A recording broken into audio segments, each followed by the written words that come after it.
नमस्कार, मैं दीक्षा शर्मा। आप देख रहे हैं द नगरी न्यूज। राजस्थान के पूर्व मुख्यमंत्री और वरिष्ठ कांग्रेस नेता अशोक गहलोत बुधवार सुबह ट्रेन से अपने 2 दिवसीय बीकानेर दौरे पर पहुंचे, जहां उन्होंने बीकानेर रेलवे स्टेशन पर कांग्रेस कार्यकर्ताओं ने उनका गर्मजोशी से स्वागत किया। इस दौरान गहलोत ने मीडिया से बातचीत में केंद्र सरकार और प्रधानमंत्री नरेंद्र मोदी पर जमकर निशाना साधा। इतना ही नहीं, गहलोत ने हाल ही में देश भर में हुई घटनाओं का जिक्र करते हुए कहा कि देश में 26 लोगों की जान चली गई है, लेकिन सरकार में किसी की जवाबदेही तय नहीं हुई। उन्होंने पूछा कि इन मौतों के लिए जिम्मेदार कौन है? क्या किसी मंत्री ने इस्तीफा दिया? उन्होंने केंद्रीय गृह मंत्री अमित शाह पर भी निशाना साधते हुए कहा कि इतनी बड़ी घटनाओं के बावजूद शाह ने भी इस्तीफा नहीं दिया। तो वहीं पूर्व मुख्यमंत्री ने आगे कहा कि कांग्रेस नेता राहुल गांधी और प्रियंका गांधी ने कई अहम मुद्दे उठाए हैं, लेकिन केंद्र सरकार ने अब तक कोई जवाब नहीं दिया है। इसके अलावा उन्होंने आरोप लगाया कि मोदी सरकार केंद्रीय एजेंसियों का दुरुपयोग कर रही है और विपक्षी नेताओं को डराने धमकाने का प्रयास भी किया जा रहा है। तो वहीं गहलोत ने कहा कि जब प्रधानमंत्री और अन्य बड़े नेता गंभीर भूल करते हैं, तब भी कोई जवाबदेही तय नहीं की जाती, जो लोकतंत्र के लिए खतरनाक संकेत है।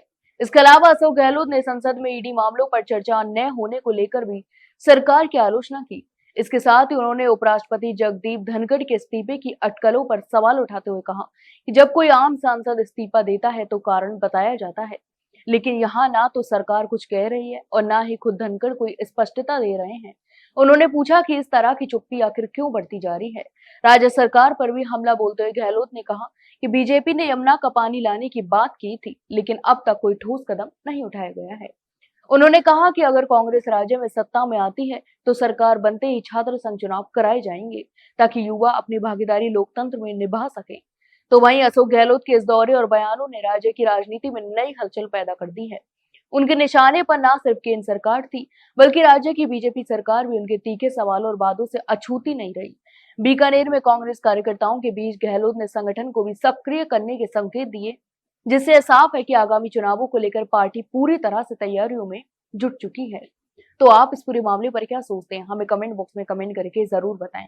वही जानकारी अच्छी लगी हो तो वीडियो को लाइक और शेयर जरूर करें और आज चैनल को सब्सक्राइब करना ना भूलें। फिलहाल के लिए इतना ही, जल्द मिलते हैं एक नई जानकारी के साथ। तब तक के लिए नमस्कार।